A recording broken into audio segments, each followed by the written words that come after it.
Morning, sir. How are you? Come va? Why did you build a castle like this? I mean... Yeah, I'm the crazy son of a bitch that built the castle, I know.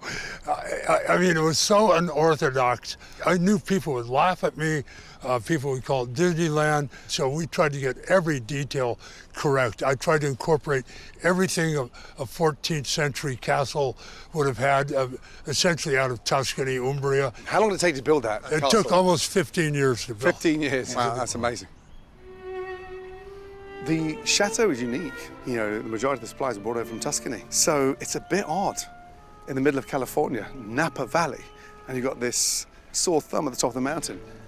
Look at the scenery. It doesn't fit in.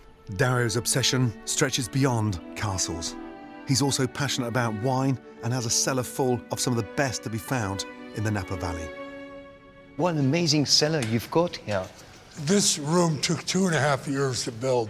It's the most beautiful and largest room in the castle, 12,000 square feet. How many barrels have you got here? You know, I don't know, but I think about 800, somewhere in there. And they all full of wine, these barrels? No, they're all, of course they're full of wine. Oh, they are full of wine, okay. I mean, it's all French oak? All French oak. We don't use any American oak, and they're really expensive. Each cost $800 to $900 each, and we use them twice. And how many times do you rack the wines here? Usually about 3 times a year. Sorry, what does it mean, rack the wine? It's when you transfer the wine from one barrel to another. Oh, I see. So that you make sure that the wine is clean. Maybe that's what I got wrong with Gino Vino. I don't rack the wine. I think you got a lot more wrong than just racking the wine. Shall we? It's our first day in Napa Valley, one of the best wine-producing regions in the world, and the very first step, baby step, to educating Gino about wine. There's a long way to go yet.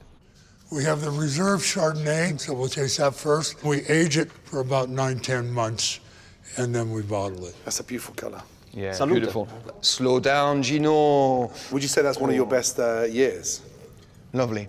2017 was a really good year. That's incredible. Look at the beautiful gold color here. Look at the viscosity here, the alcohol. This is really strong. Now, when you smell it, apricot, green apple, peaches. Peach, yeah. What is a fruit salad? It's not wine anymore. And the finish on this wine, it's so long. I It finished. goes on and on and on. Dario, I got a question. Where this goes? This is called a wine thief, and it's for extracting wine out of the barrel. Thank you. So we try with this one, yeah? This is our Sangiovese Voyager. So this is a proper Italian wine. This is the grape that Yeah. make Chianti. Chianti, yeah. Right? Can you taste the fresh fruits? I can get apricot, No. peaches, no? No. Why when I say it, you say no? When you say, This should be raspberries, blackberries. so it's like a Ribena. Did you just say Ribena? You said is all Guys, those... can you just stop a second? Dario, the one I'm really interested in is the big bottle there. It's our 2013 Il Baroni. It's one of our reserve wines. Wow, this is very different from the one we tasted so far. I've been trying to tell Gino and Fred the wine produced in this country now is on par with any other country in the world, and that's exceptional. How much did that fetch per bottle? $98. Amazing. That's incredible. Wow. And your Gino Vino was £9.80 for a case. I'm going to send you a bottle of my Gino Vino for you to try. Do you have to? Yep. Thank you so much. Cheers, Dario. Okay, let's neck it.